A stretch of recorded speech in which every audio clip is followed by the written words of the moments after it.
En una sociedad donde la línea entre lo humano y lo artificial se desdibuja cada vez más, aparece una pregunta inevitable. ¿A dónde nos lleva la evolución de la IA? Aquí, exploraremos los confines de la tecnología y la humanidad y nos sumergimos en las complejas problemáticas del futuro. ¿Cuál es el límite ético de nuestras propias creaciones? Les damos la bienvenida a un viaje donde las máquinas desafían nuestros límites y percepciones de lo que significa ser humano. Utopía. Miradas a las inteligencias.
La desinformación existe desde que el ser humano es ser humano, desde que tenemos comunicación oral, donde hay rumores, donde hay noticias medias verdades o información derechamente fabricada para engañar. Pero es un rango amplio de información y no está solo acotado a noticias. En términos generales, es todo tipo de información que va desde rumores, medias verdades, incluso la sátira. Muchas veces puede ser prestada, puede entenderse mal o malinterpretada y también puede desinformar, hasta noticias que son completamente fabricadas con el fin de engañar. Lo que pasa es que ahora con las redes sociales, primero con las tecnologías digitales, las redes sociales y mucho más aún con la inteligencia artificial, los volúmenes de desinformación y de información en general, porque tenemos que hablar de información también. Los volúmenes de información y con ello también de desinformación aumentan, ya el nivel de circulación puede ser mucho mayor.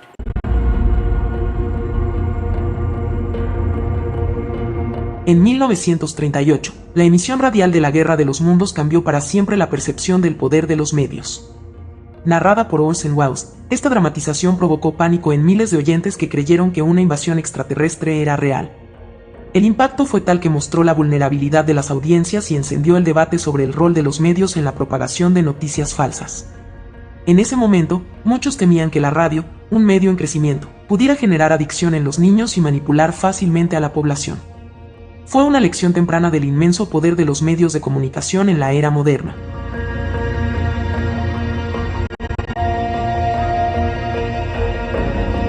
El engaño puede tener muchos propósitos. A veces, literalmente, hacerte creer algo que no es cierto. Pero muchas veces la desinformación, sobre todo en tiempos contemporáneos, se ha visto que lo que busca en realidad es hacerte desconfiar, hacerte dudar de las cosas, ponerte la duda. A veces también puede ser básicamente el generar polarización, y en eso la desinformación es bastante buena, extrema posiciones, entonces te hace creer que el mundo es de blanco y negro, de bueno o malo, de conmigo o sin mí o en contra de mí, ellos versus nosotros, y en ese sentido también la desinformación es bastante buena porque logra muchas veces gatillar ciertas emociones, te toca nervios que son muy buenos para precisamente generar esa reacción y esa polarización de o estás conmigo o estás contra mí. Con el estallido social fuimos, como te decía, bombardeados con mucha información y de repente uno comentaba con un grupo de amigos, oye, leí tal parte, tal cosa, y después, a los días después se enteraba de que no, esto era falso o era de otra manera. Es mejor ir a la fuente de verdad. Lamentablemente los medios de comunicación igual están siendo cuestionados actualmente, pero redes sociales, Instagram, TikTok, Facebook, no es la mejor fuente. Ya como tiempo atrás con el plebiscito, fue muy común las noticias falsas hacia el apruebo o el rechazo, ya sea independiente de la posición. Encontraba ahí fake news en Instagram, en las mismas noticias, usualmente en las cadenas televisivas, con, ¿cómo se llama? Estas campañas de apruebo o rechazo, el típico, van a sacar el huemul, y la gente es súper nacionalista, súper patriota, no me gusta la idea, rechazo, no quiero eso. Me dio harto miedo cuando me censaron, porque la noticia falsa, me imagino, dice que nos están censando para dar nuestros datos a los venezolanos, nuestro nombre, nuestra dirección, teléfono. Entonces lo hice con harta desconfianza, porque la verdad es que igual me da temor que la noticia no sea tan falsa.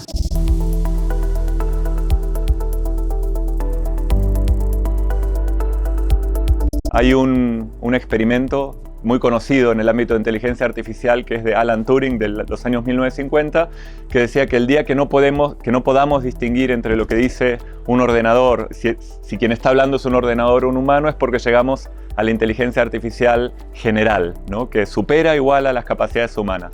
Bueno, esto no es así, porque las capacidades humanas tienen que ver mucho más que solo con el lenguaje, pero hoy en día nos pasa que no podemos distinguir muchas veces cuando estamos recibiendo un mensaje por parte de un bot o por parte de un humano. Entonces eso hace que la línea sea mucho más difusa y más compleja de abordar.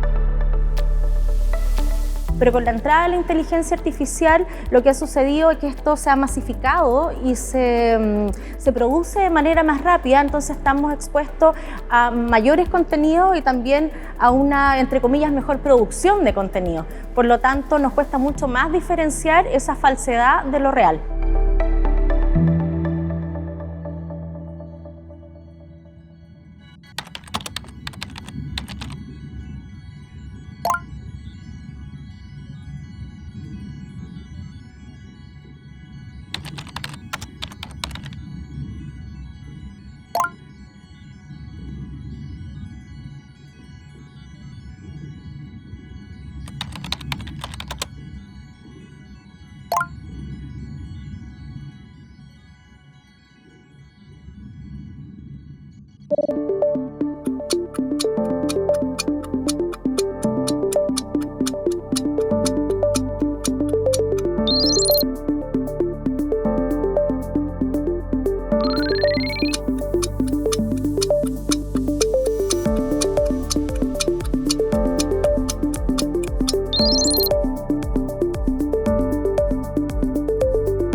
Le preguntamos a la gente si es posible diferenciar una imagen creada con inteligencia artificial de una imagen real. Estas fueron sus impresiones. Tendría que tomarme el tiempo de hacerlo. Y siento que no sé si en la rapidez de una imagen que te llega uno tiene como el tiempo de analizarla como yo lo estoy haciendo ahora. A ver, igual es bien complejo, pero al menos cuando recibo como una imagen igual me tengo que fijar como en los detalles en los que sé que la inteligencia artificial puede fallar. Por ejemplo, en temas de personas, lo más común en lo que falla son como los detalles como las manos o como la imagen entre la persona y el fondo. Suele como fallar harto, o al menos en imágenes como paisaje, que puede ser como la luz, que puede tener algún fallo, o la perspectiva. Pero ya imágenes como animales, o eso ya sí me cuesta como más. Es difícil. Realmente con la tecnología que hay a la fecha, se pueden hacer muy buenas imágenes que efectivamente no son reales. Pucha, la verdad es que por ojo y actualmente con lo que te muestran es imposible saberlo un poco. Quizás, bueno, lo que se tendría que enfocar ahora es ver, rastrear la información, el tema de las fuentes.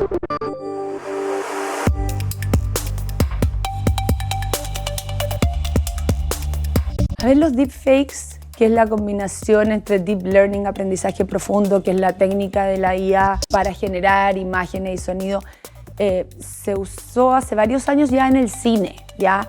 Y donde, de nuevo, el objetivo era, por ejemplo, que una actriz noruega pudiera interpretar a la princesa Leia con la cara de la Carrie Fisher, ¿ok? Entonces también depende un poco de los objetivos. En ese objetivo no era engañar, era una técnica del cine para lograr ese efecto. Entonces no es que todo tenga el objetivo de engañar, se puede usar para cosas positivas. Hola, soy la Chama. Hola, soy el Pana. Desde hoy les estaremos acompañando con Operación Retweet para compartirles información sobre lo que realmente está ocurriendo en Venezuela. Pero antes de seguir, por si no te has dado cuenta, te queremos decir que no somos reales. Fuimos generados por inteligencia artificial, pero nuestros contenidos sí son reales, verificados, de calidad y creados por periodistas.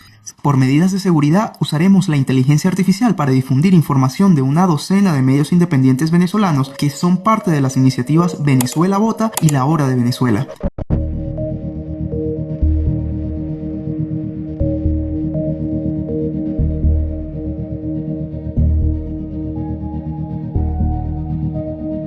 El fact-checking es un género periodístico que se viene desarrollando hace varios años, que consiste básicamente en verificar, confirmar datos o afirmaciones que tradicionalmente se usan en el discurso público. Por discurso público me refiero a todo tipo de cosas que se hablan, por ejemplo, políticos, periodistas, celebridades, actores relevantes en la esfera pública. Ahora, tiene un problema, que no todo es fact-chequeable, no todo puede verificar los datos. Por ejemplo, opiniones, por ejemplo, creencias religiosas o, por ejemplo, proyecciones. Nosotros trabajamos con una metodología de verificación que no creamos nosotros, sino que es de PolitiFact, que es como el proyecto de verificación de contenidos más importantes. Lo que hicimos fue tomar esa metodología y aplicarla acá en Chile a través de lo que hacemos en el polígrafo. Es una metodología de 7 pasos. Tienes que identificar ese contenido, pasarlo por una serie de filtros que pueden ser periodísticos, digamos, hacer un reporteo como siempre, ir a la fuente, preguntar si es real o no, buscar los datos reales versus lo que se está presentando,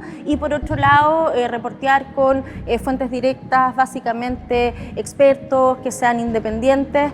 Eso es por el lado del reporteo, pero además existen un montón de herramientas que nos ayudan a nosotros a verificar estos contenidos.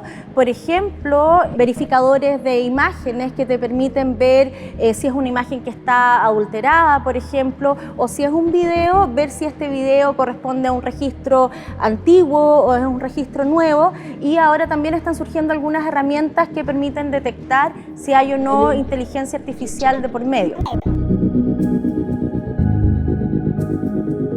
En la actualidad es imposible para el ojo humano identificar con certeza el contenido generado artificialmente, y solo las herramientas basadas en la misma ya pueden lograr esta distinción. Estos sistemas de detección están entrenados para detectar diferencias sutiles en texturas y colores en las imágenes, evaluar la coherencia y estilo en los textos y detectar patrones vocales en los audios. Otra forma de prevención del fraude que han desarrollado las principales compañías de IA es la incorporación de marcas de agua invisibles en los metadatos de los contenidos que generan, de modo que puedan ser fácilmente detectados. No obstante, a medida que la tecnología avanza, se desencadena una verdadera carrera armamentista entre quienes desarrollan modelos de IA más avanzados y los creadores de herramientas de detección.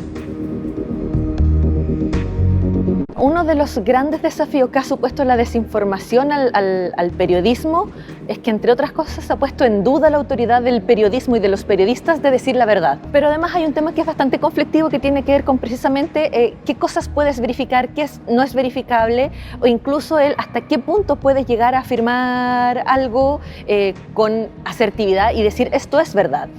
Porque muchas cosas en realidad son juicios de interpretación, la discusión eterna de si se puede ser objetivo o no se puede ser objetivo, cuán preciso o no preciso puede ser, cuán compleja es la información, cuánto podemos acercarnos a la verdad y tener una certeza respecto de las cosas. Eso también se ha puesto en duda. Finalmente, la desinformación no es solamente un tema cognitivo, un tema que nos afecte en lo concreto, creer o no en algo, sino que afecta a las políticas públicas y por lo tanto afecta a la democracia. Mala información conduce a malas decisiones, y malas decisiones nos llevan a políticas públicas erróneas, y esas políticas públicas erróneas son complejas para nuestra democracia. Pero la verdad es que hay desinformación importante en temas relacionados con salud, en temas relacionados con ciencia, con política, pero también, por ejemplo, con desastres naturales, con fenómenos sociales.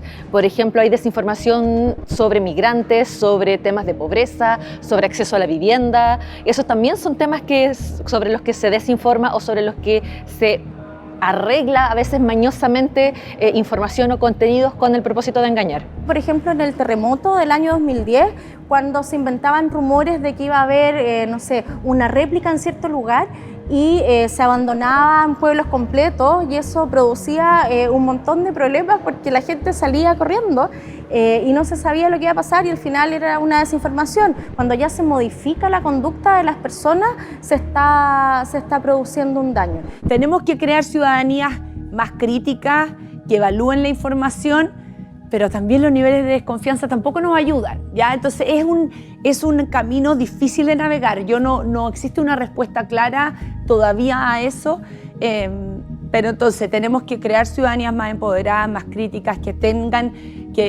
estén evaluando la información para que no sigan diseminándola. ¿Cuál es uno de los riesgos sí que tenemos en el escenario actual informativo? Que la información está muy personalizada, ¿cierto? Entonces, si yo solo me informo de las cosas que a mí me gustan, de que a mí me entretienen y de que se alinean con mis ideologías. Entonces se empieza a crear lo que se llama una burbuja filtro, o también antiguamente se le llama una cámara de eco. Ya es una cámara donde yo me escucho a mí mismo a través de otros, pero estoy reproduciendo y escuchando esas ideas previas. Entonces, ¿cuál es el riesgo de eso? El riesgo es de que te empieces a reforzar, en el fondo, que yo crea que lo que yo estoy exponiendo es lo que todo el mundo se expone, ¿ya? Entonces yo me empiezo a reforzar mis propias ideas, ¿ya? Y empiezo a fortalecerlas. Entonces cuando alguien me las trata de desacreditar o de corregir con una información que es veraz, me va a ser más difícil creerla. Pero yo creo que hay que apostar de manera urgente por la alfabetización y sobre todo no una alfabetización en términos de cómo aprender a desarrollar algoritmos, que está muy bien, pero sino a cómo poder abordar los potenciales desafíos y abordar críticamente a estas tecnologías para comprenderlas mejor y que no atropellen o no mermen nuestros valores o la integridad, por ejemplo, integridad académica, integridad electoral, en fin. Creo que ese es el punto central. Es fundamental reflexionar sobre el papel de la inteligencia artificial en la búsqueda de la verdad. La IA tiene el potencial de revolucionar el acceso a la información, pero enfrenta desafíos significativos relacionados con la veracidad y la desinformación. Los datos son esenciales, ya que determinan la precisión de las respuestas que ofrece la IA, pero su capacidad para engañar proviene no solo de la calidad de los datos y algoritmos que la sustentan, sino también de las intenciones humanas detrás de su desarrollo. En este mundo digital, cada individuo debe cuestionar y verificar lo que consume. ¿Hasta qué punto estamos dispuestos a asumir esta responsabilidad? Para garantizar que la información que recibimos y compartimos sea veraz.